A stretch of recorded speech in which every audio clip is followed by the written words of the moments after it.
dan masyarakat. Saksi-saksi ada 6, baik saksi sebagai penumpang yang dirugikan dengan membayar lebih maupun saksi penangkap yang dilakukan.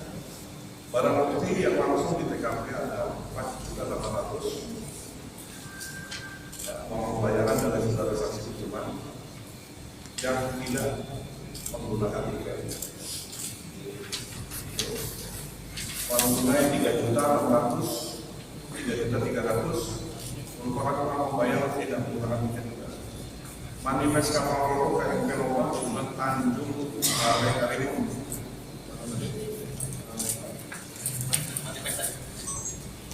Jumlah penumpang mobil ada 8. Dibuat manifestnya 8 untuk laporan ini. Tetapi yang disetorkan negara 6. Itu bonusnya yang pertama. Yang kedua, mobil golongan 5 seperti lori karena nanti kalau pengen duluan dia dinaikkan menjadi golongan